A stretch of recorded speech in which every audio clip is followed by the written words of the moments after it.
The Holy Bible, New Testament, New International Version. The Book of Matthew chapter 26, verse 1 to 75. The plot against Jesus. When Jesus had finished saying all these things, he said to his disciples, "As you know, the Passover is 2 days away, and the Son of Man will be handed over, to be crucified." Then the chief priests, and the elders of the people, assembled in the palace of the high priest, whose name was Caiaphas, and they schemed to arrest Jesus secretly, and kill him. But not during the festival, they said, or there may be a riot among the people. Jesus anointed at Bethany. While Jesus was in Bethany, in the home of Simon the leper, a woman came to him, with an alabaster jar of very expensive perfume, which she poured on his head, as he was reclining at the table. When the disciples saw this, they were indignant. "Why this waste?" they asked.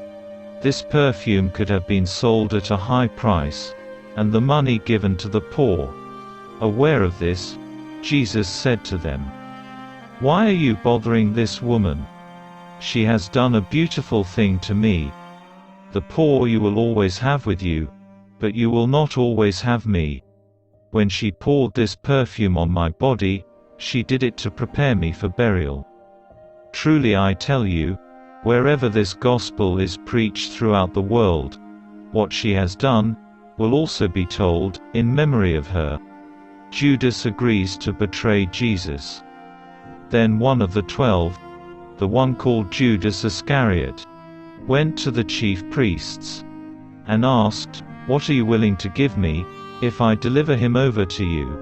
So they counted out for him 30 pieces of silver. From then on, Judas watched for an opportunity to hand him over. The Last Supper, on the first day of the festival of unleavened bread.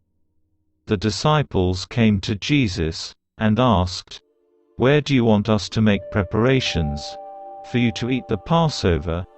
He replied, "Go into the city to a certain man, and tell him, 'The teacher says, my appointed time is near. I am going to celebrate the Passover with my disciples, at your house.'" So the disciples did as Jesus had directed them, and prepared the Passover.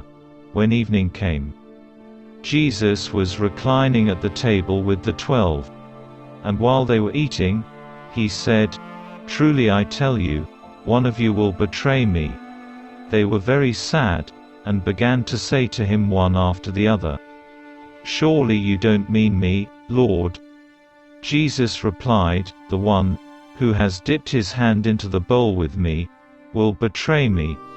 The Son of Man will go, just as it is written about him. But woe to that man who betrays the Son of Man. It would be better for him if he had not been born." Then Judas, the one who would betray him, said, "Surely you don't mean me, Rabbi?" Jesus answered, "You have said so."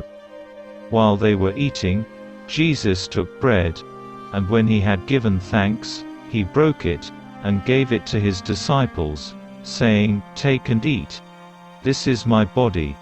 Then he took a cup, and when he had given thanks, he gave it to them, saying, "Drink from it, all of you. This is my blood of the covenant, which is poured out for many, for the forgiveness of sins. I tell you, I will not drink from this fruit of the vine from now on, until that day, when I drink it new with you, in my Father's kingdom." When they had sung a hymn, they went out to the Mount of Olives. Jesus predicts Peter's denial. Then Jesus told them, "This very night, you will all fall away on account of me. For it is written, I will strike the shepherd, and the sheep of the flock will be scattered. But after I have risen, I will go ahead of you into Galilee." Peter replied, "Even if all fall away on account of you, I never will." "Truly I tell you," Jesus answered, "this very night, Before the rooster crows, you will disown me 3 times. But Peter declared, Even if I have to die with you, I will never disown you. And all the other disciples said the same. Gethsemane. Then Jesus went with his disciples to a place called Gethsemane. And he said to them, Sit here, while I go over there and pray. He took Peter and the 2 sons of Zebedee, along with him, and he began to be sorrowful and troubled. Then he said to them, My soul is overwhelmed with sorrow to the point of death. Stay here, and keep watch with me. Going a little farther, he fell with his face to the ground, and prayed, My Father, if it is possible, may this cup be taken from me. Yet not as I will, but as you will. Then he returned to his disciples and found them sleeping. Couldn't you men keep watch with me for 1 hour? He asked Peter.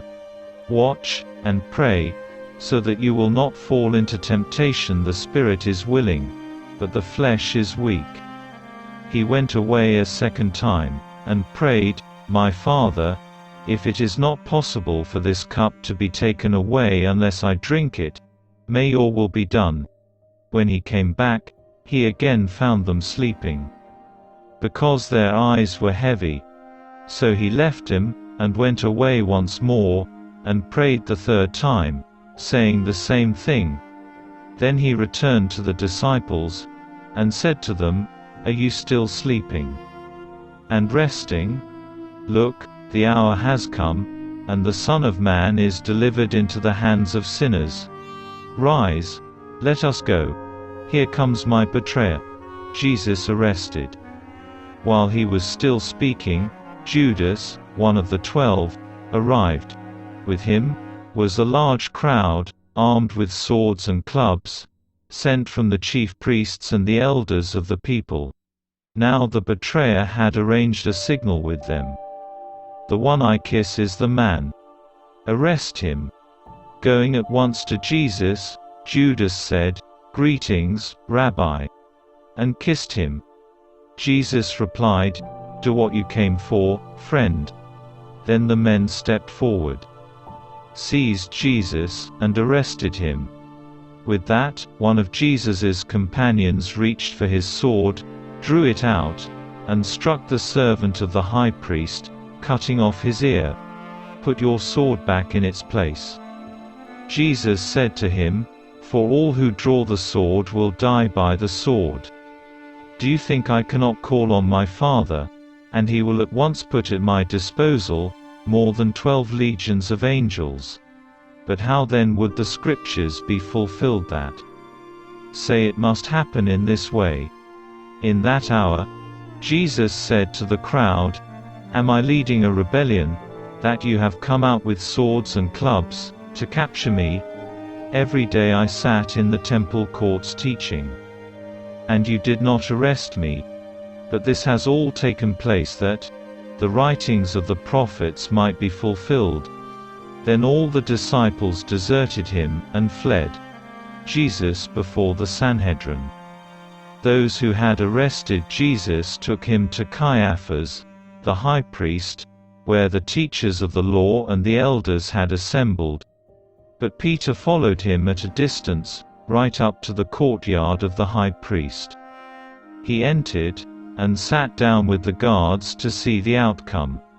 The chief priests, and the whole Sanhedrin were looking for false evidence against Jesus, so that they could put him to death. But they did not find any, though many false witnesses came forward. Finally 2 came forward, and declared, This fellow said, I am able to destroy the temple of God, and rebuild it in 3 days. Then the high priest stood up, and said to Jesus, Are you not going to answer? What is this testimony that these men are bringing against you? But Jesus remained silent. The high priest said to him, I charge you under oath by the living God. Tell us if you are the Messiah, the Son of God. You have said so, Jesus replied. But I say to all of you, From now on, you will see the Son of Man sitting at the right hand of the Mighty One, and coming on the clouds of heaven." Then the high priest tore his clothes, and said, "He has spoken blasphemy. Why do we need any more witnesses? Look, now you have heard the blasphemy. What do you think?" "He is worthy of death," they answered. Then they spit in his face, and struck him with their fists. Others slapped him, and said, "Prophesy to us, Messiah. Who hit you?" Peter disowns Jesus. Now Peter was sitting out in the courtyard, and a servant girl came to him. "You also were with Jesus of Galilee," she said. But he denied it before them all. "I don't know what you're talking about," he said. Then he went out to the gateway, where another servant girl saw him, and said to the people there, "This fellow was with Jesus of Nazareth." He denied it again, with an oath, "I don't know the man." After a little while, those standing there went up to Peter, and said, "Surely you are one of them. Your accent gives you away." Then he began to call down curses, and he swore to them, "I don't know the man." Immediately a rooster crowed. Then Peter remembered the word Jesus had spoken, "Before the rooster crows, you will disown me 3 times." And he went outside, and wept bitterly.